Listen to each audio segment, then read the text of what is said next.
الحمد لله نحمده ونستعينه ونستغفره ونؤمن به ونتوكل عليه ونعوذ بالله من شرور أنفسنا ومن سيئات أعمالنا من يهده الله فلا مضل له ومن يضلل فلا هادي له ونشهد أن لا إله إلا الله وحده لا شريك له ونشهد أن سيدنا محمدا عبده ورسوله أما بعد فأعوذ بالله من الشيطان الرجيم بسم الله الرحمن الرحيم وإلهكم إله واحد لا إله إلا هو الرحمن الرحيم صدق الله العظيم وعن أبي هريرة رضي الله عنه قال قال رسول الله صلى الله عليه وسلم الإيمان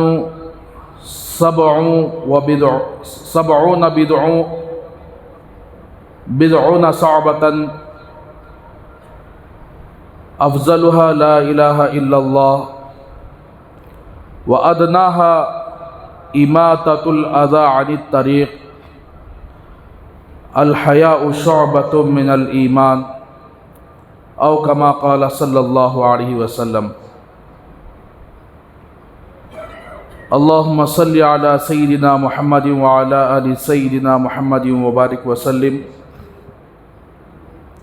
اللہم صلی علی سیدنا محمد وعلی آل سیدنا محمد وبارک وسلم اللہم صلی علی سیدنا محمد وعلی آل سیدنا محمد وبارک وسلم رب اشرح لی صدری ویسر لی امری واحلل عقدۃ من لسانی یفقہوا قولی۔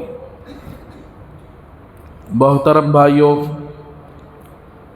اور میرے عزیز دوستو، اللہ تبارک و تعالیٰ نے ہم سب کو دنیا کے اندر زندگی گزارنے کے لیے کیوں پیدا فرمایا؟ زندگی گزارنے کا مقصد کیا ہے؟ قرآن مجید میں اللہ تبارک و تعالیٰ نے انسان کی پیدائش کا مقصد اور جنات کی پیدائش کا مقصد قرآن میں اللہ نے فرمایا کہ وَمَا خَلَقْتُ الْجِنَّ وَالْإِنسَ إِلَّا لِيَعْبُدُونَ، میں نے انسان اور جنات کو محض اپنی عبادت کے لیے پیدا فرمایا۔ تو میرے بھائیوں، جب ہم دنیا کے اندر آئے بول نہیں سکتے تھے، ایسے وقت میں بھی اللہ نے ہمیں نہیں بھولا۔ ہم اشارے سے کوئی چیز بتا دیتے تو اللہ نے ہمارے بڑوں کو ہمارا کفیل بنایا، ہمارے اشاروں کو وہ سمجھ کر ہماری ضروریات کو مکمل کرتے، اور زندگی ہم نے ایسے گزار کر یہاں تک پہنچے کہ ہماری ہڈیوں کا گودا یہاں تک اس بات کی گواہی دے رہا ہے کہ تجھے بنانے والا، تجھے یہاں تک لانے والا کوئی اور نہیں ہے، وہ اللہ ہے۔ اور اسی طریقے سے جیسے جیسے انسان کی زندگی گزرتی جا رہی ہے، ویسے ویسے انسان آج غفلت میں پڑا ہوا نظر آ رہا ہے۔ تو میرے بھائیوں، ہم اپنی پیدا ہونے کے مقصد کو بھلا چکے کہ اللہ نے ہمیں کیوں پیدا کیا ہے۔ تو اللہ نے ہمیں اس لیے پیدا کیا کہ اللہ کی عبادت کرے اور اللہ تبارک و تعالیٰ کی بندگی کرے اور اللہ کے حکموں پر اپنی زندگی گزارے، اور ایک وقت اللہ تبارک و تعالیٰ ایسا لائیں گے کہ ہماری زندگی اللہ نے جیسے دی ہے ویسے اللہ ہمیں موت دیں گے۔ موت کے بعد کی زندگی کے لیے اللہ نے ہمیں یہاں دنیا کے اندر پیدا فرمایا ہے۔ تو اسی لیے جب بھی کوئی انسان دنیا میں آتا ہے تو وہ آنے کے بعد یا تو ہندو مذہب کے گھرانوں میں پیدا ہوتا ہے، کرسچین کے گھرانوں میں پیدا ہوتا ہے، بدھ مذہب کے گھرانوں میں پیدا ہو سکتا ہے، اور دنیا کے اندر جتنے مذاہب ہیں ان مذاہب کے گھروں میں پیدا ہوتا ہے۔ لیکن پیدا ہونے کے بعد جب وہ اپنی جوانی کی عمر کو پہنچتا ہے تو پھر اس کے بعد وہ یا تو یہودی بن جاتا ہے یا نہ تو عیسائی بن جاتا ہے۔ اگر مسلمانوں کے گھرانوں میں پیدا ہوا تو وہ مسلمان بن جاتا ہے۔ اور مسلمان کے گھروں میں پیدا ہونا یہ تمام مذاہب کے درمیان یہ بہت بڑی سعادت مندی کی بات ہے کہ جس آدمی کی پیدائش مسلمانوں کے گھروں میں ہو اور جس آدمی کی پرورش مسلمانوں کے گھروں میں ہو تو دوسرے مذہبوں کے اعتبار سے مسلمانوں کا گھر ساری دنیا کے مذہب کے اعتبار سے بہتر ہے۔ تو میرے بھائیوں، اسی لیے اللہ تبارک و تعالیٰ نے ہم سب کو مسلمان بنایا اور مسلمانوں کے گھروں میں پیدا فرمایا۔ لیکن ہم لوگ کلمہ پڑھ چکے ہیں۔ کلمہ کیا ہے؟ لا الہ الا اللہ محمد الرسول اللہ صلی اللہ علیہ وسلم۔ ہر مسلمان کو اگر یہ بتایا جائے کہ کلمہ کیا چیز ہے تو کم از کم اس کا تعلق مسجد سے ہو، اس کا تعلق دینی مجلسوں سے ہو تو وہ فوراً کلمہ پڑھ دیتا ہے۔ جس کا تعلق مسجد سے نہیں ہے، آج بھی ایسے مسلمان جو عید ٹو عید نماز پڑھتے ہیں، جمعہ ٹو جمعہ تو نہیں بلکہ عید ٹو عید نماز پڑھتے ہیں، وہ بھی پڑھے تو پڑھے، چھوڑ دیے تو چھوڑ دے۔ ایسے لوگوں کی ایمان اور ایسے لوگوں کا کیا حال ہے جن کو کلمہ تک نہیں آتا۔ ہمارے محلے میں بہت سارے ایسے مرد اور عورتیں ہیں جن کو کلمہ صحیح ڈھنگ سے نہیں آتا، ان کو پتہ ہی نہیں کہ اللہ کون ہے اور اللہ کے رسول کون ہے۔ تو میرے بھائیوں، صرف زبان سے کلمہ کا پڑھ لینا یہ کافی نہیں ہے۔ کلمے کا مفہوم کیا ہے؟ کلمے کا مطلب کیا ہے؟ کلمہ کس مقصد سے ہم لوگوں نے پڑھا ہے؟ لا الہ الا اللہ چھوٹے بچے کو کہو پڑھ دے گا، اور محمد الرسول اللہ کسی بھی آپ پوچھیں پڑھ دیں گے، لیکن اس کا مطلب کیا ہے؟ یہ پڑھنے اس کے بعد اس کے احکامات کیا کیا ہیں؟ تو میرے بھائیو، لا الہ الا اللہ کا مطلب کہ ساری زندگی، سارا سب کچھ اللہ ہی ہے، اللہ کے علاوہ کوئی اور نہیں ہے۔ عبادت کے لائق اللہ ہی ہے، پریشانیوں کو دور کرنے والا اللہ ہی ہے، مصیبتوں کو دور کرنے والا اللہ ہی ہے، بیماری دینے والا اللہ ہے، شفا دینے والا اللہ ہے، زندگی دینے والا اللہ ہے، موت دینے والا اللہ ہے، ہم سب کو روزی دینے والا اللہ ہے۔ یہ لا الہ الا اللہ کا مطلب ہے۔ محمد الرسول اللہ صلی اللہ علیہ وسلم، محمد اللہ کے رسول ہیں۔ کیا مطلب ہے؟ کہ اللہ نے اپنے احکامات ہمارے نبی محمد الرسول اللہ صلی اللہ علیہ وسلم کو دیے اور فرمایا کہ یہ سارے احکامات اپنے بندوں تک پہنچا دو۔ تو اللہ کے نبی صرف پہنچائے نہیں بلکہ اپنے آپ کو ایک نمونہ بنائے، ایک آئیڈیل بنا کر اللہ کے رسول صلی اللہ علیہ وسلم نے ہمارے درمیان آئے اور نمونہ بن کر زندگی گزارنے کا حکم فرمایا۔ چنانچہ سارے طریقے، بال کا رکھنے کا طریقہ، لباس پہننے کا طریقہ، کھانا کھانے کا طریقہ، تجارت کرنے کا طریقہ، بیپار کرنے کا طریقہ، میاں بیوی کے درمیان نکاح پڑھانے کا طریقہ، اور اس کے بعد اولاد کے کیا طریقے ہیں، اولاد پیدا ہونے کے بعد اس کے اوپر کیا کیا احکامات ہیں، آدمی مر جاتا ہے اس کے کیا کیا احکامات ہیں، یہ سارے طریقے، یہ ساری زندگی اللہ کے رسول نے دکھائی ہے، اور اس کو فالو کرنے کا نام ہی محمد رسول اللہ صلی اللہ علیہ وسلم ہے۔ تو میرے بھائیوں، حدیث پاک کے اندر اللہ کے رسول صلی اللہ علیہ وسلم نے ارشاد فرمایا، الایمان بدع و سبعون شعبۃ، ایمان کے 70 سے زائد شعبے ہیں، 70 سے زائد پارٹ ہیں۔ افضلها قول لا الہ الا اللہ، سب سے افضل کیا ہے اس کے اندر؟ ایمان میں سب سے افضل لا الہ الا اللہ کا کہنا ہے۔ تو میرے بھائیو، یہ وہ کلمہ ہے جس کلمے کے ذریعے سے بندہ جنت کی ٹکٹ گویا خرید چکا ہے۔ یہ وہ کلمہ ہے جو زبان سے ادا کرنا ہی کافی نہیں ہے بلکہ دل سے ماننا کہ ہمارا وجود، ہمارا جینا، ہمارا مرنا، ہماری ساری زندگی اللہ کے حکم کے تابع ہے۔ ہمارا دھندا، ہمارا تجارت، ہمارا سب کچھ اللہ کے حکم کے تابع ہے۔ یہ ہے لا الہ الا اللہ، اور اس کے بہت سارے تقاضے ہیں۔ ایک بندہ جب اس کے موت کے وقت یہ کلمہ جاری ہو گیا، لا الہ الا اللہ موت کے وقت پڑھ لیا، تو پھر زندگی بھر اس نے جو اعمال کیے وہ کیے، لیکن موت کے وقت لا الہ الا اللہ پڑھنے کی وجہ سے اللہ تبارک و تعالیٰ اسے جنت عطا فرما دیتے ہیں۔ ایک وہ آدمی ہے جو زندگی بھر عمل کیا، موت کے وقت یہ کلمہ نہیں نکلا، بلکہ موت کے وقت زبان سے یہ نکلا کہ اللہ نہیں ہے، نعوذ باللہ، تو پھر زندگی بھر جتنے اعمال کیا تو وہ سب کے سب پانی میں گئے اور وہ سیدھا جہنم کا مستحق بن جائے گا۔ تو یہ وہ کلمہ ہے جو جنت اور جہنم کی تمیز کرتا ہے، فرق کرتا ہے۔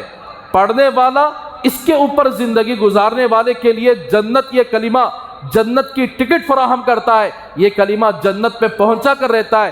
جس نے اس کو چھوڑ دیا، جس نے اس کے خلاف کام کیا، جس نے کلمہ تو پڑھتا تھا، لا الہ الا اللہ پڑھتا تھا، لیکن کلمے کے خلاف کام کرتا تھا اور اپنی زندگی کو جہنمیوں والا کام کرتا تھا، شرک والا کام کیا، کفر والا کام کیا، تو پھر وہ کلمہ اس کو جنت پہ نہیں پہنچائے گا۔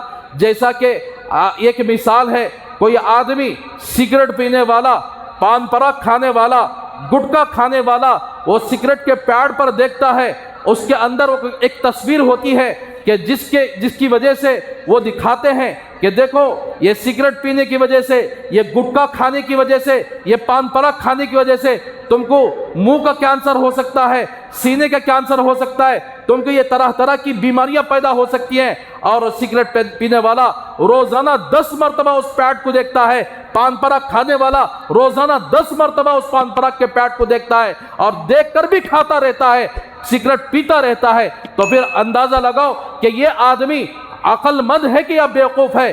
اسی طریقے سے وہ مسلمان نماز بھی پڑھتا تھا، ٹوپی بھی لگاتا تھا، مسلمانوں کے گھروں میں بھی پیدا ہوا، اپنے آپ کو مسلمان کہتا تھا، کلمہ بھی پڑھتا تھا، لیکن کلمے کے خلاف کام کرتا تھا، کلمے کے خلاف شرک کرتا تھا، سجدے کرتا تھا قبروں کے سامنے، درگاہوں کے سامنے جا کر ان کے سامنے منتیں مانگتا تھا، کٹوں کے سامنے جا کر منتیں مانگتا تھا، لیکن کلمہ تو پڑھتا تھا لا الہ الا اللہ، اور نماز بھی پڑھتا تھا، عید کی نماز بھی پڑھتا تھا، جمعے کی نماز بھی پڑھتا تھا، رمضان کے روزے بھی رکھتا تھا۔ تو پھر یہ کلمہ اس کو جنت میں پہنچانے والا نہیں ہے، بلکہ وہ کام جو آدمی سگریٹ دیکھ دیکھ کر پیتا ہے اور اس کو معلوم ہے کہ سگریٹ پینے کی وجہ سے یہ خرابی ہے، اسی طریقے سے وہ دیکھنا اس کو فائدہ نہیں دیتا کہ دیکھنے سے کینسر سے بچ جائے گا، دیکھنے سے یعنی سینے کے کینسر سے بچ جائے گا، منہ کے کینسر سے بچ جائے گا۔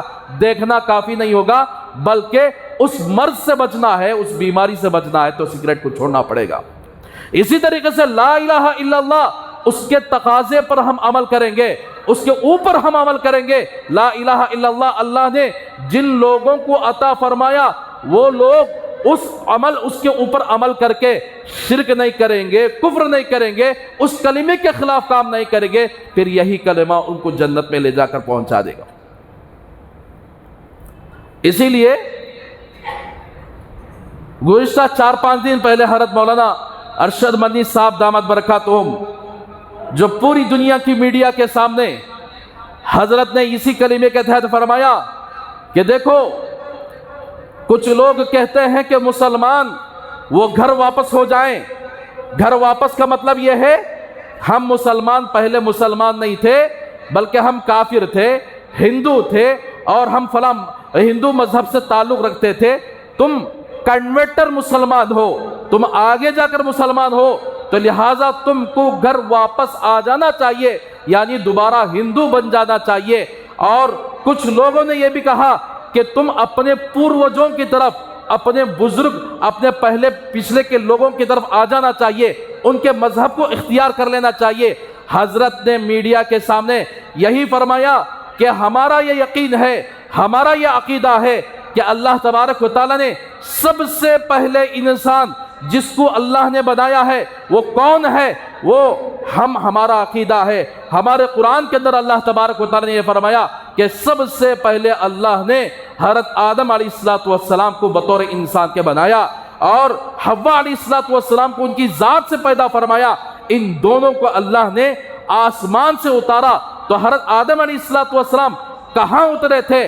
ہمارا یقین ہے کہ آدم علیہ السلام وہ سب سے پہلے انسان ہے جو زمین کی دھرتی پر اللہ نے آسمان سے نیچے اتارا ہے، اور آدم علیہ السلام کسی اور ملک میں نہیں اتارے گئے بلکہ یہ ہندوستان، یہ بھارت کے ملک میں اللہ تبارک و تعالیٰ نے حضرت آدم علیہ السلام کو اتارا ہے۔ تو حضرت نے سوال کیا، جب آدم آسمان سے اترے اس وقت کوئی رام نہیں تھا، کوئی کرشن نہیں تھا، کوئی اور مذہب کا پیشوا نہیں تھا، کوئی اور پوروج نہیں تھا، تو اب سوال یہ پیدا ہوتا ہے کہ آدم علیہ السلام جب زمین کی دھرتی پر اترے تو وہ کس کی عبادت کیا کرتے تھے؟ اب غیر مسلمانوں کے پاس اس کا کوئی ثبوت نہیں ہے، اس لیے کہ ان کے پاس آسمانی کتاب نہیں ہے۔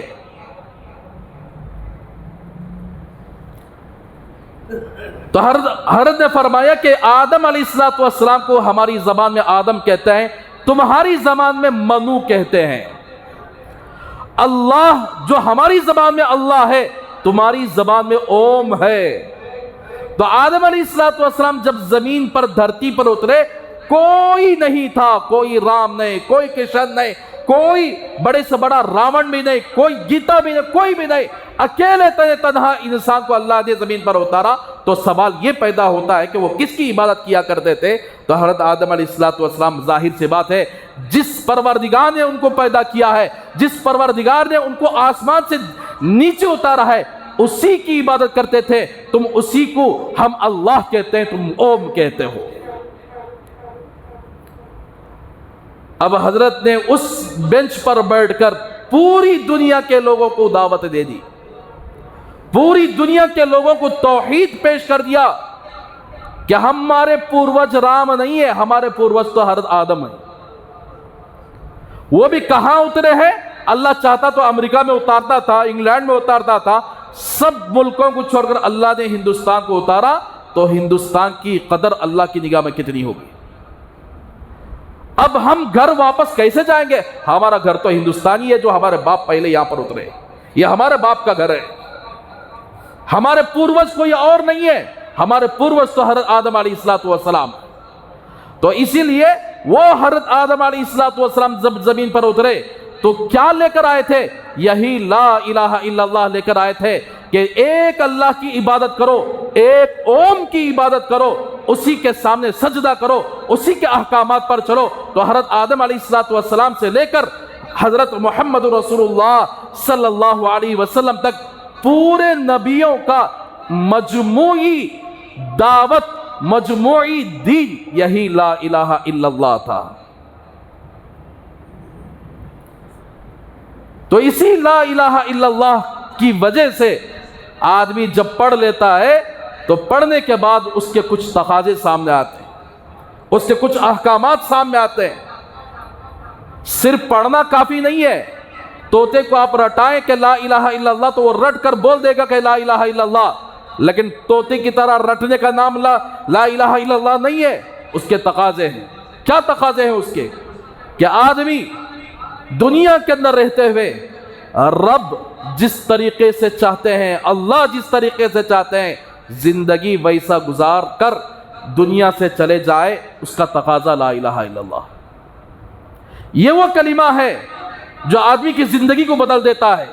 یہ وہ کلمہ ہے اگر کوئی کافر اس کلمے کو پڑھتا اور اس کلمے کو سینے سے لگاتا اور اس کو اپنے دل میں بنائے رکھتا اور اس کو اپنے دل سے تصدیق کرتا، مان کر اس پر عمل کرتا، یہ کلمہ تھوڑی دیر پہلے اگر وہ مر جاتا تو سیدھا جہنم میں چلا جاتا، لیکن کلمے کے پڑھنے کی وجہ سے وہ سیدھا جنت پہ چلا جائے گا۔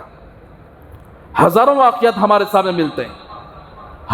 ہم نہ آ کر باپ دادا ہمارے مسلمان، ہمارے سب کچھ مسلمان، گھرانہ مسلمان، اس لیے نہ ہم اس کلمے کو نہ پڑھتے ہیں، نہ اس کلمے کے تقاضوں پر ہمارا عمل ہے، نہ اس کلمے کا مطلب ہم نے آج سمجھا ہے، بلکہ ہم نے صرف یہ سمجھا ہے کہ 5 وقت کی نماز پڑھ لینے سے کیا آدمی کامل ایمان والا بن جائے گا؟ کیا زکوٰۃ ادا کرنے سے مکمل ایمان والا بن جائے گا؟ کیا روزہ رکھنے سے مکمل ایمان والا بن جائے گا؟ کیا حج کرنے سے مکمل ایمان والا بن جائے گا؟ کہ نہیں۔ اسی لیے اللہ کے رسول صلی اللہ علیہ وسلم نے فرمایا مکمل ایمان کیا ہے؟ الایمان بضع و سبعون شعبۃ، کہ ایمان کے 70 سے زائد شعبے ہیں. صرف نماز ایمان کا ایک شعبہ نہیں ہے، صرف زکوٰۃ ایمان مکمل ایمان نہیں ہے، صرف نماز مکمل ایمان نہیں ہے، صرف زکوٰۃ مکمل ایمان نہیں ہے، بلکہ ایمان کے 70 سے زائد شعبے ہیں. جیسا کہ 70 بولنا اس بات کی دلیل ہے کہ ہمیں باللہ کا بولتے نہیں، زیادہ ہماری زبان میں زیادہ 100 مرتبہ بول ڈالا بھائی. میں کیا گن کو بولا کیا 100 مرتبہ؟ 100 مرتبہ کا عدد اس لیے استعمال کرتا، میں نے زیادہ بولا، بہت زیادہ سمجھا کہ ہو گیا. 100 مرتبہ سمجھا کہ ہوگا یعنی زیادہ سمجھا کہ ہوگا، یہ مطلب ہے. اس طریقے سے اللہ کے رسول صلی اللہ علیہ وسلم فرماتے ہیں 70 نہیں ہے، 70 سے زائد شعبے ہیں، بہت زیادہ ایمان کے شعبے ہیں. اس میں افضلها قول لا الہ الا اللہ، سب سے فضیلت والا قول کیا ہے؟ زبان سے لا الہ الا اللہ کا ادا کرنا ہے. تو میرے بھائیوں، تو اس میں نماز بھی ہے ایمان کے حصے میں، زکوٰۃ بھی ہے، روزہ بھی ہے، اور یہاں تک کہ شرم و حیا بھی آ کر کیا ایمان کا ایک شعبہ ہے. راستے سے چلتے ہوئے تکلیف دہ چیز کو ہٹا دینا ایمان کا شعبہ ہے. ماں باپ کے ساتھ حسن سلوک کرنا، پڑوسیوں کے ساتھ حسن سلوک کرنا، مسلمانوں کو تکلیف دینے سے اپنے آپ کو بچانا، مسلمانوں کے ساتھ خیر خواہی کرنا، ایمان والوں کے ساتھ محبت کا معاملہ کرنا، یہ سب ایمان کے شعبے ہیں، ایمان کے حصے ہیں. لیکن میرے بھائیوں، لا الہ الا اللہ اگر کافر بھی اگر اس کو پڑھ لے گا تو آج بہت سارے کافر مسلمان ہو رہے ہیں. بہت سارے عیسائی امریکہ کے اندر جا کر دیکھو کہ وہاں اسلامو فوبیا چل رہا ہے. مسجدوں کے اندر جا کر کھلے عام طور پر فائرنگ کر کے عام مسلمانوں کو قتل کر دیا جا رہا ہے. اس کے باوجود بھی اسلام وہاں اس تیزی سے پھیل رہا ہے. لوگ اسلام کو پڑھ رہے ہیں، لوگ دین کو پڑھ رہے ہیں، لوگ اللہ کو سمجھ چکے ہیں، لوگ محمد رسول اللہ صلی اللہ علیہ وسلم کی نبوت کو سمجھ چکے ہیں. اس لیے وہ لوگ مسلمان ہوتے ہوئے جا رہے ہیں، اور ان کے ہاتھوں پر کروڑوں لوگ، لاکھوں لوگ، ہزاروں لوگ مسلمان ہوتے ہوئے جا رہے ہیں. ہم خالی ہندوستان کے اندر بولتے ہوئے بیٹھ گئے ہم مسلمان ہیں، ہمارا باپ دادا مسلمان ہے، ہمارا گھرانہ مسلمان ہے. تو اس لیے یہ وہ کلمہ ہے جس کے کافر پڑھ لیتا تو اس کی زندگی بدل جاتی ہے. ایک صحابی آئے عمرو بن العاص رضی اللہ تعالیٰ عنہ، اللہ کے نبی صلی اللہ علیہ وسلم کے سامنے مسلمان ہونے کی خواہش ظاہر کی. تو اللہ کے نبی سے فرمایا کہ یا رسول اللہ آپ ہاتھ بڑھا دیجئے. تو اللہ کے نبی نے ہاتھ بڑھایا. حضرت عمرو بن العاص رضی اللہ تعالیٰ عنہ نے کلمہ پڑھنے کے بجائے اپنا ہاتھ کو کھینچ لیا. تو اللہ کے نبی نے پوچھا کہ عمر کیا قصہ ہے؟ آپ ہی نے کہا تھا کہ مجھے ہاتھ بڑھانے کے لیے آپ کیوں ہاتھ کھینچ لیے؟ تو حضرت عمرو بن العاص رضی اللہ تعالیٰ عنہ نے عرض کیا یا رسول اللہ اب تک میں کافر ہوں، جب یہ میں مسلمان ہو جاؤں گا میں کفر کی حالت میں جتنے گناہ کیا تھا اس کی معافی کی شرط لگاتا ہوں، اگر یہ معاف ہو جائیں گے تو میں کلمہ پڑھوں گا. تو اس وقت اللہ کے رسول صلی اللہ علیہ وسلم نے فرمایا کہ عمر تجھے معلوم نہیں ہے اگر کوئی بندہ اس کلمے کو سچے دل کے ساتھ پڑھ لیتا ہے تو یہ اسلام میں داخل ہو جاتا ہے، کوئی کافر اسلام میں داخل ہو جاتا ہے تو اس کے پچھلے کفر کی حالت میں جتنے گناہ تھے وہ سب کے سب معاف. یہ گناہوں کو مٹانے والا کلمہ ہے. اور اسی طریقے سے حضرت عمرو بن العاص رضی اللہ تعالیٰ عنہ اس کے بعد اس شرط پر یعنی مسلمان ہوئے کہ ان کے کفر کی حالت میں جتنے گناہ ہوئے تھے وہ سب معافی اسلام لانے کی وجہ سے اللہ نے ایک آفر رکھا ہے کہ کلمہ جیسی ادا کر لیتے ہیں، لا الہ الا اللہ پڑھ لیتے ہیں سچے دل کے ساتھ، کفر کی حالت میں جتنے گناہ کیے تھے وہ سب کے سب معاف. اور وہ کافر جو اب تک جہنم میں جانے والا تھا اگر اس کی موت آ گئی لیکن کلمہ پڑھ لیا، کلمہ پڑھنے کے بعد فوراً موت آ گئی تو سیدھا وہ جنت میں چلا جائے گا. صحابہ میں ایک ایسے صحابی بھی ہیں جو زندگی میں ایک سجدہ بھی نہیں کرے، زندگی میں ایک مرتبہ بھی حج نہیں کیا، ایک روزہ بھی نہیں رکھا، ایک روپیہ بھی صدقہ نہیں ادا کیا، لیکن جنتی بن گئے. صحابی بھی بن گئے، جنتی بھی بن گئے. وہ کیا وجہ سے؟ اسی ایک کلمے کی وجہ سے جو تمہیں اور ہمیں پوری دنیا کے مسلمان، پوری دنیا کے پیر پوری دنیا کے اللہ والے پوری دنیا کے اندر خواجہ معین الدین اجمیری رحمۃ اللہ علیہ جیسے بن جائے، حضرت شیخ عبد القادر جیلانی رحمۃ اللہ علیہ کے جیسے پوری دنیا والے بن جائے، وہ صحابی جنہوں نے پوری زندگی کبھی ایک سجدہ بھی نہیں کیا، کبھی ایک نماز بھی نہیں پڑھی، کلمہ پڑھا سیدھا جنت پہ چلے گئے، ان کے پیر کے دھول کے برابر بھی نہیں ہو سکتے۔ صحابی رسول کا ایک درجہ ہے۔ اللہ کے رسول صلی اللہ علیہ وسلم کے زمانے میں مدینہ منورہ میں اللہ کے رسول موجود تھے۔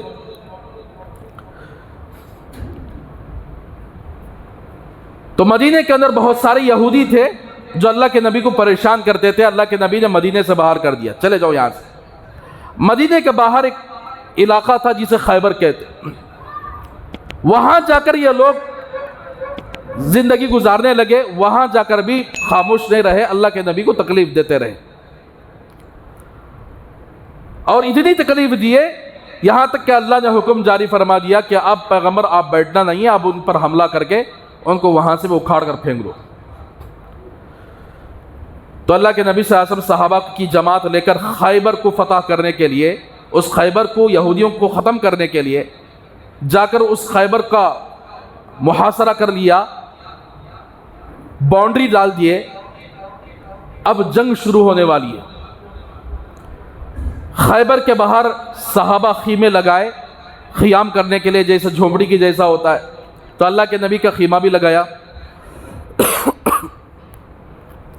ایک آدمی کالا کلوٹا سیاہ فام خیبر کے یہودیوں کی بکریاں چرانے کے لیے خیبر کے باہر آیا۔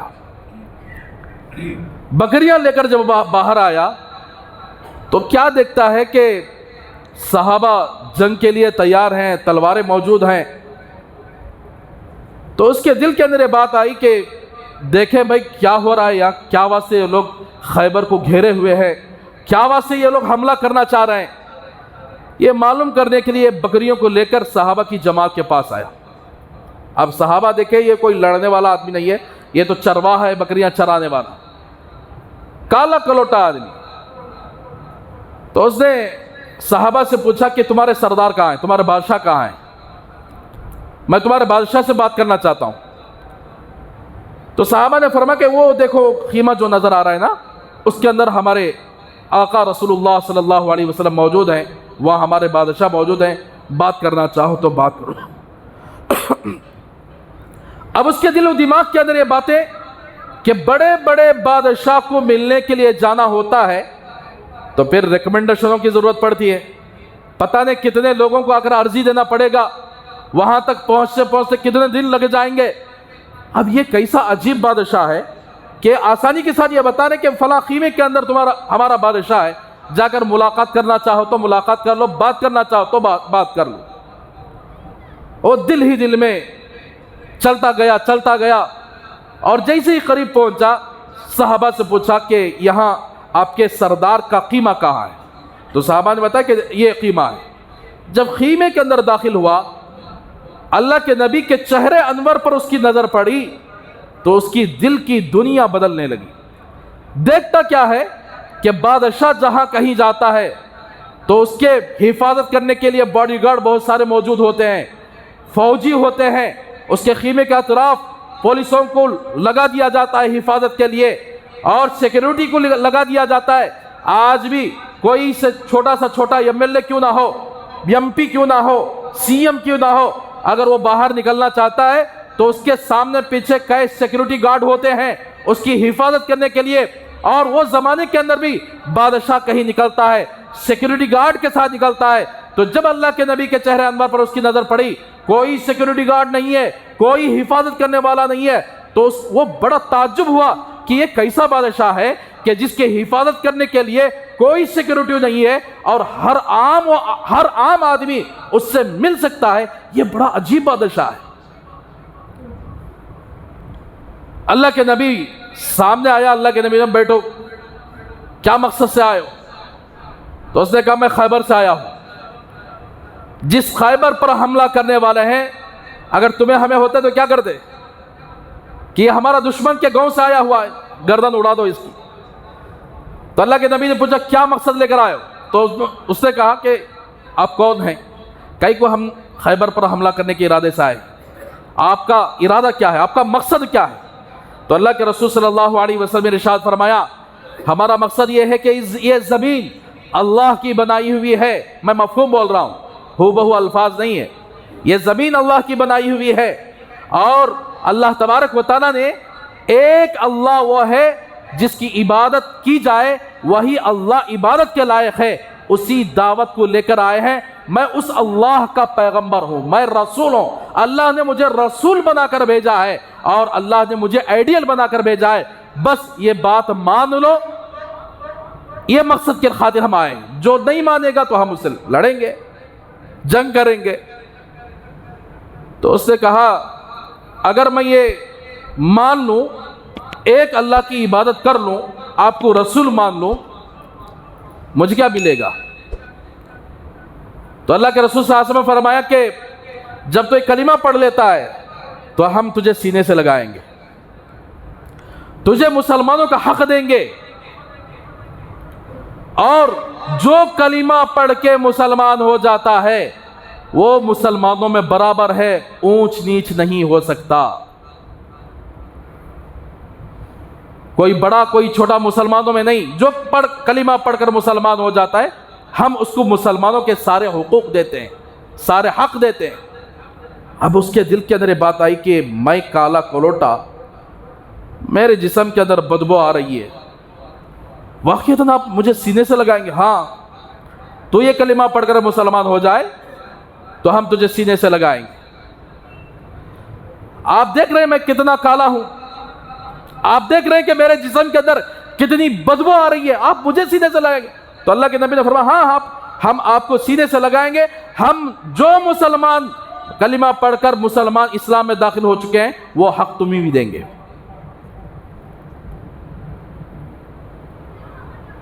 تو اس نے کہا کہ اگر میں کلمہ پڑھ کر مسلمان ہو جاؤں تو میرے اوپر کیا لازم آتا ہے؟ تو اللہ کے رسول صلی اللہ علیہ وسلم نے فرمایا پہلے تو تم کلمہ پڑھ کر مسلمان ہو جاؤ، اس کے بعد میں حقوق بتاتا ہوں۔ تو چنانچہ اس نے فوراً اسی وقت کلمہ پڑھ کر مسلمان ہو گئے۔ مسلمان ہوتے ہی اس نے کہا کہ اب میں ایک اللہ کو رب مانتا ہوں، اسی کی عبادت کرتا ہوں، آپ کو اللہ کا رسول مانتا ہوں، بتاؤ اب مجھے کیا کرنا ہے؟ تو اللہ کے رسول صلی اللہ علیہ وسلم نے فرمایا کہ تم ایسے وقت میں مسلمان ہوئے ہو کہ جس وقت میں اس وقت میں نماز بھی نہیں ہے، کہ میں آپ کو نماز سکھلاتا، نماز پڑھنے کا حکم کرتا، ایسے وقت میں مسلمان ہوئے ہو جو تمہارا پاس مال بھی نہیں ہے زکوٰۃ ادا کرنے کے لیے، ایسے وقت میں مسلمان ہوئے ہو رمضان بھی نہیں کہ روزے کا حکم کروں، ایسے وقت میں مسلمان ہوئے ہو کہ حج بھی نہیں ہے کہ حج کا حکم کروں۔ لیکن ایک عمل اس وقت صحابہ کر رہے ہیں، وہ جہاد، اور اس عمل میں تم شامل ہو جاؤ۔ تو اس نے عرض کیا یا رسول اللہ اگر میں جہاد میں شامل ہو گیا تو دو چیزیں ہوں گی، یا تو دوسروں کو ماروں گا، کافروں کو ماروں گا، یا نہیں تو خود مر جاؤں گا۔ ماروں گا تو کیا ملے گا، مروں گا تو کیا ملے گا؟ تو اللہ کے نبی نے فرمایا کہ ماریں گے، آپ زندہ بچ کر آ گئے، مسلمانوں میں وہ مال غنیمت تقسیم ہوا، تمہیں بھی مال دیں گے۔ اگر آپ شہید ہو گئے تو پھر آپ کا یہ جو کالا رنگ ہے وہ کالا رنگ سفیدی میں بدل دیا جائے گا، اور آپ کے جسم کے اندر جو بدبو آ رہی ہے وہ خوشبو میں تبدیل ہو جائے گی، اور سیدھا تم جنت الفردوس میں چلے جاؤ گے۔ میں آپ کو یہ ضمانت دیتا ہوں، گارنٹی دیتا ہوں۔ اس نے کہا کہ یا رسول اللہ میں یہودیوں کے بکریاں چرانے کے لیے امانت کے طور پر لایا ہوں۔ تو اللہ کے نبی نے فرمایا کہ پہلے جا کر اس کو واپس کر دو۔ مسلمانوں کان کھول کر سن لو، جنگ کا موقع ہے، جنگ کے موقع پر جس دشمن سے جنگ لڑی جا رہی ہے اس دشمن کا مال حاصل کرنا حلال ہے۔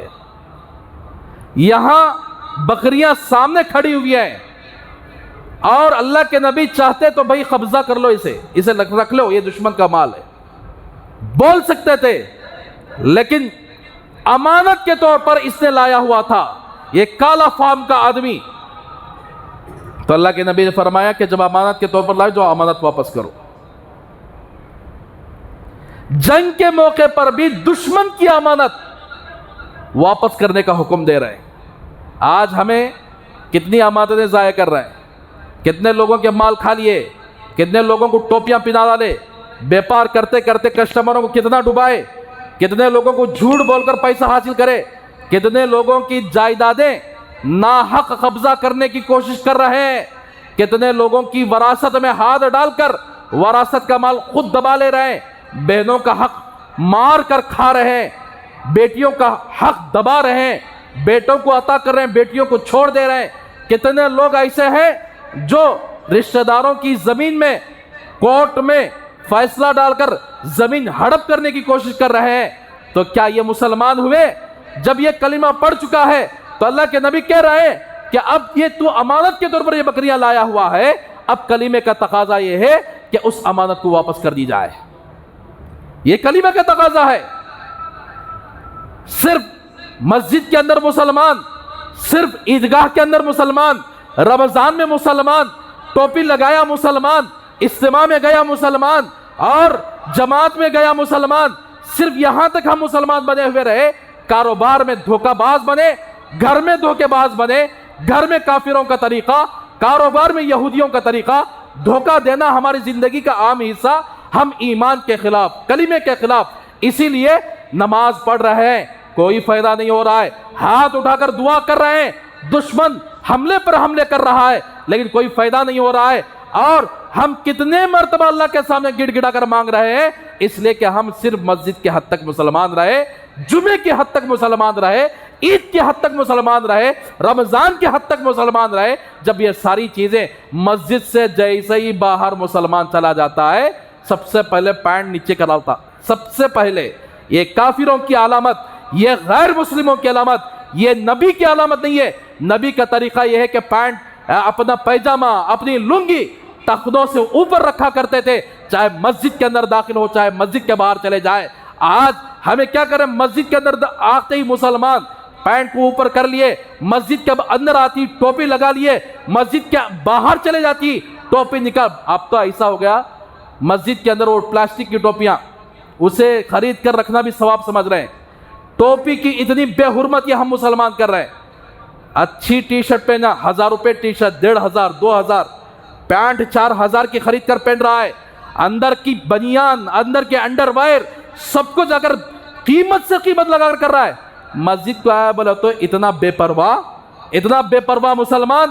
اور مسجد کے اندر بھی کچھ لوگ علماء سے مشورہ کرتے نہیں، کیا بھی نہیں، پلاسٹک کی ٹوپیاں لگا کر وہاں پھینک دیتے ہیں، اور وہ ایسے ہی لوگ، بے پرواہ لوگ، ان ٹوپیوں کو اٹھا کر پہن لیتے ہیں اور جاتے ہوئے ایسا پھینک کر جاتے ہیں. یہی اس کی شان ہے؟ کیا یہی شان ہے کہ مسلمان اپنی ٹوپی کو اٹھا کر، وہ پلاسٹک کی ٹوپی پہن کر کہیں جا کر، یعنی کسی شادی بیاہ کے موقع پر پلاسٹک کی ٹوپی پہن کر جا کر دیکھے، کوئی فنکشن میں پلاسٹک کی ٹوپی جا کر پہن کر دیکھے؟ کہاں تو بھی جانا بولو ٹک ٹاک ہو کر سپرے مار کر جانے والے. اللہ کا گھر اتنا حقیر ہو چکا ہے کہ ہم پلاسٹک کی ٹوپیوں کے ساتھ یہاں پر آئے. یہ پلاسٹک کی ٹوپی لے کر یہاں رکھنے والے ثواب نہیں ملے گا. علماء یہاں تک فتویٰ دیا ہے یہ ٹوپی کی بے حرمتی ہے، یہ نبی کی سنت کی مذاق ہے. یہ نبی کی سنت کا مذاق ٹوپی کی شکل میں کیا جا رہا ہے. کیا ایک ٹوپی بھی خرید کر جیب میں رکھنے کے لیے، لگانے کے لیے ہمارے پاس، یعنی ہم مسلمانوں کی پہچان یہ ٹوپی سے ہوتی ہے، تو ٹوپی لگانے کے لیے بھی اتنا سر درد آ گیا کہ ہر چیز قیمتی پہن لی، لیکن ٹوپی کو ہم لوگ اتنا آسان سمجھ رہے ہیں. تو اس لیے میرے بھائیو، ہم تو صرف نام کے مسلمان رہے، کام کے مسلمان نہیں. نام کے مسلمان، لیکن اللہ کے نبی صلی اللہ علیہ وسلم جیسے ہی وہ کلمہ پڑھ لیے، فرمایا کہ سچا مسلمان بنو، امانت کو ادا کرو. اب وہ بندہ ساری بکریوں کو لے کر چلا گیا. یا رسول اللہ، میں ان کی امانت کو واپس کر کے واپس جہاد میں آ کر شریک ہو جاؤں گا. تو اس لیے میرے بھائی، پکے مسلمان بنیں گے یا کچے مسلمان بنیں گے؟ کیا بنیں گے؟ پکے مسلمان بنیں گے. پکے مسلمان بننا بولے تو گھر بیٹھے ٹی وی میں دیکھ کر اسلام حاصل نہیں ہو سکتا ہوتا. گھر بیٹھے بیپار کر ڈالو تمہیں. جب تک کہ تمہارا دکان صبح سویرے نہیں کھلتا، جب تک یہ نہیں آتا باہر جانا پڑتا آپ کو. تو اسلام اتنا سستا نہیں کہ گھر بیٹھے حاصل کر لیا جائے. تو میرے بھائیوں اسی لیے پکے مسلمان بنو. کتنے لوگ مدن پلی کے اندر آئے، کتنے اللہ والے آئے، کتنے بزرگان دین آئے، سب لوگوں کی باتیں آپ سنیں، لیکن اپنی زندگی کو بدلنے کی کوشش نہیں ہے، فکر ہی نہیں کر رہے ہیں اپنی زندگی کو بدلنے کی. بہرحال وہ بندہ جو اب تک جہنم میں جانے والا تھا، اگر وہ مر گیا ہوتا، کلمہ پڑھ لیا، کوئی نماز کا وقت نہیں، کوئی روزے کا وقت نہیں، زکوٰۃ کا وقت نہیں، سیدھا گیا بکریوں کو واپس امانت کے طور پر واپس دے دیا اور تلوار لے کر جہاد میں آ کر شریک ہو گیا، لڑتے لڑتے شہید ہو گیا. جنگ ختم ہوئی تو اللہ کے رسول صلی اللہ علیہ وسلم نے دیکھنے کے لیے گئے صحابہ کو. تو صحابہ اس نعش کے پاس کھڑے ہوئے تھے، یا رسول اللہ ہمارے پاس ایک ایسی نعش ہے جس کو ہم نہیں پہچانتے. تو اللہ کے نبی نے فرمایا کہ کون سی نعش؟ آ کر اللہ کے نبی نے دیکھا تو فرمایا کہ تم نہیں پہچانتا، میں اس کو پہچانتا ہوں. میری آنکھیں دیکھ رہی ہیں کہ فرشتے اس کو غسل دینے کے لیے جنت سے مشک و عنبر لا کر اس کے جسم کو دھو رہے ہیں. میری آنکھیں دیکھ رہی ہیں کہ اللہ تبارک و تعالیٰ اس کو جنت الفردوس میں داخل کر رہے ہیں. یہ وہ بندہ ہے جس نے بکریاں چرانے کے لیے آیا، دربار نبوت میں حاضر ہو کر کلمہ پڑھا، اور کلمہ پڑھتے ہی ایک تقاضا اس کا تھا امانت کو واپس کرنے کا، دوسرا تقاضا جو تھا وہ جہاد میں شامل ہونے کا. یہ دو تقاضا اس کے سامنے تھے، وہ دو تقاضوں کو اس نے پورا کیا. اللہ نے اس کے جسم سے جو بدبو تھی اس کو خوشبو میں بدل دیا، اس کا کالا پن اجلا پن میں بدل دیا. اللہ نے اس کو جنت الفردوس میں پہنچا دیا. میری آنکھیں دیکھ رہی ہیں. تو اس لیے میرے بھائیوں، وہ آدمی تھوڑی دیر پہلے انتقال ہوتا تو جہنم میں جاتا، لیکن ایک کلمہ پڑھ لیا، کلمہ پڑھتے ہی، صرف کلمہ پڑھتے ہی جنت میں نہیں گیا، کلمے کے تقاضے پر عمل کیا. اس وقت کیا تقاضا تھا؟ تو آج ہم کلمہ پڑھ رہے ہیں، آج کلمہ کا تقاضا کیا ہے؟ کلمے کا تقاضا یہ ہے کہ ہم اللہ کے احکامات کے سامنے سر جھکائیں. 5 وقت کی نماز پڑھنا کلمے کا تقاضا، زکوٰۃ ادا کرنا کلمے کا تقاضا، رمضان کے روزے رکھنا کلمے کا تقاضا، حج کرنا کلمے کا تقاضا، غریبوں میں صدقہ کرنا کلمے کا تقاضا، ماں باپ کے ساتھ حسن سلوک کرنا کلمے کا تقاضا، میاں بیوی ایک دوسرے کے ساتھ حسن سلوک کرنا کلمے کا تقاضا، پڑوسیوں کو نہ ستانا کلمے کا تقاضا، رشتہ داروں کے ساتھ حسن سلوک کرنا کلمے کا تقاضا، اولاد کی دینی تربیت کرنا کلمے کا تقاضا، اور دھوکہ نہ دینا کلمے کا تقاضا، جھوٹ نہ بولنا کلمے کا تقاضا، داڑھی چھوڑنا کلمے کا تقاضا، لباس اسلامی طریقے پر پہننا کلمے کا تقاضا، عورتیں پردہ کرنا کلمے کا تقاضا، اور عورتیں اپنی عزت کی حفاظت کرنا کلمے کا تقاضا، شوہر کی فرما برداری کرنا کلمے کا تقاضا. جب ہم کلمہ پڑھ رہے ہیں، صرف کلمے سے نجات ملنے والی نہیں ہے جب تک کہ ہم اس کلمے کے تقاضوں پر عمل نہ کریں. اتنے تقاضے ہیں بھائی کلمے کے، صرف میں مسلمان، میرے باپ مسلمان، میرے دادا مسلمان، اس سے کام نہیں چلے گا. کلمے کے تقاضوں پر عمل کریں گے تو انشاءاللہ یہی کلمہ ہمیں جنت پہ پہنچ جائے گا. تو اسی لیے مدن پلی کے اندر کتنے سارے اللہ والے اسی تقاضوں کو اوڑھ کر لوگوں کو جگانے کے لیے آتے کہ جاگو مسلمانوں، جاگو، کلمے کے تقاضوں پر عمل کرنے والے بن جاؤ، جاگو، انسانیت کا پیغام لوگوں تک پہنچاؤ. یہ وہ زمانہ ہے کہ اگر ہم لوگ سچے طور پر مسلمان بن جائیں گے، کسی کافر کو دعوت دینے کی ضرورت نہیں. ہمارے کردار اور ہمارے اخلاق کو دیکھ کر کافر خود مسلمان ہوتے ہوئے چلے جائیں گے. لیکن وہ آئیڈیل ہمارا پاس نہیں نا. اسی لیے ایک اینکر نے حضرت مولانا ارشد مدنی صاحب سے پوچھا تھا، کیا بھائی آپ اگر تلوار سے اسلام پھیلا ہے؟ تو حضرت مولانا ارشد مدنی صاحب نے فرمایا کہ تلوار سے نہیں، اخلاق سے پھیلا ہے. لیکن بدقسمتی کیا ہے کہ ہم اللہ کے نبی کا وہ آئیڈیل ہم پیش نہیں کر سکے. یہ ہماری غلطی ہے. ہم سچا مسلمان بن کر سامنے والے کو دکھا نہیں سکے.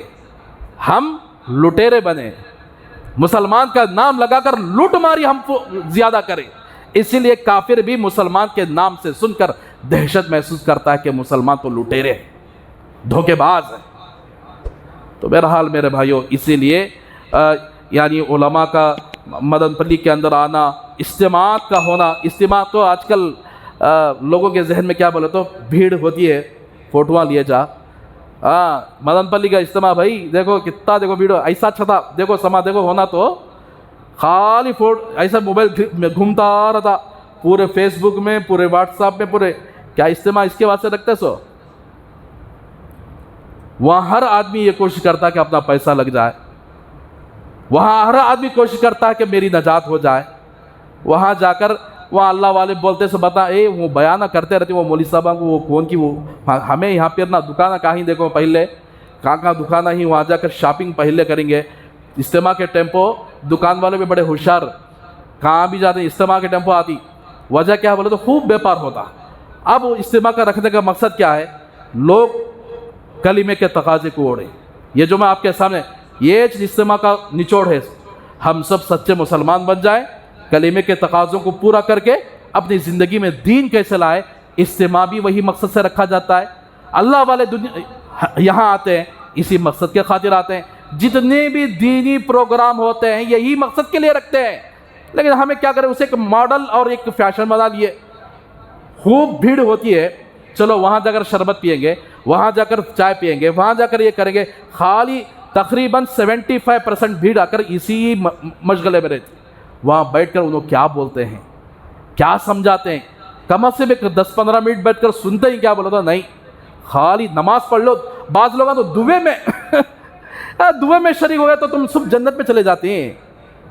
کیا بھی عمل کی کیا بھی نہیں ہے بھائی. دعا اللہ تبارک و تعالی التحیات میں ہم پڑھتے ہیں التحیات, نیک لوگوں کی دعا اسی وقت ہمارے حق میں لگتی ہے جب ہم کلمے کے خلاف کوئی کام نہ کرتے ہو. جب لگتی دعا, یا سود بھی کھاتا وہاں جا دعا میں جا کر اللہ مجھے بخش ڈالتا, زندگی بھر میں سود کھایا تو بھی بخش ڈالتا, بولتے یہ امید غلط ہے. معلوم ہے کہ سود کھانا حرام ہے, معلوم ہے کہ شراب پینا حرام ہے, زنا کرنا حرام ہے, دھوکہ دینا, اس کے باوجود بھی جا کر وہ اس کام سے خالی دعا میں شریک ہوئے تو سب ہمارے گلتے ہیں معاف کرو. یہ کوئی اسلام رہا؟ اس لیے میرے بھائیوں, اجتماعات رکھنے کا مقصد یہ ہے ہماری زندگی بدل جائے. تو اس لیے 2 دن مکمل ہفتہ اتوار اجتماع رہے گا, بزرگوں کے باتیں ہوں گی, بزرگوں کے بیانات ہوں گے. آپ اپنا قیمتی وقت دکانہ بند کریں گے, سما بھی بیپار ہونا کہ ہم نہ بیپار ہونا, زندگی بھر بیپار میں رہے. سما 2 دن کم از کم دکان بند نہیں کر سکتے ہم لوگ. 2 دن دکان بند کر دو اور وہاں میدان میں جا کر بزرگوں کی بات سننے کی کوشش کرو, نمازیں پڑھنے کی وہاں پر کوشش کرو, اور وہاں جو باتیں کہی جاتی ہیں اس کو اپنے دل کی تختی پر لکھ کر اس کو اپنی زندگی میں بدلنے کی کوشش کرو. وہاں جو تقاضے پیش کرتے ہیں اس تقاضے پر کو اوڑھ کر یعنی آنے کی کوشش کریں گے تو انشاءاللہ ہمارے گاؤں کا اجتماع اللہ کرے کتنے مرتبہ آیا ہے. دیکھو 3-4 مرتبہ خالی مدن پلی کے اندر اجتماع ہو رہا ہے, ہم اس کی قدر نہیں کر رہے ہیں. تو اس لیے قدردانی کے ساتھ جتنے باہر کے لوگ آئیں گے ہم ان کو اگر تکلیف نہ دیں, بلکہ سب سے پہلے مہمان لوگوں کا اکرام کر کے وہاں پنڈال میں بیٹھنے کی اپنے آپ کو کوشش کریں. یہ چند باتیں آپ کے سامنے رہی کہ ہمارا پورے تقریر کا مقصد یہی ہے کہ ہماری زندگی کلمہ لا الہ الا اللہ سے بدل جائے, کلمے کے تقاضوں پر ہم عمل کرنے والے بن جائیں. اللہ سے دعا کریں کہ اللہ ہم سب کو پوری زندگی کلمہ پڑھ کر کلمے کے تقاضے جتنے بھی ہیں, کلمہ سے کیا اللہ چاہ رہے وہ مکمل طور پر پکا مسلمان ہمیں بنا دے, پکا مومن ہمیں بنا دے.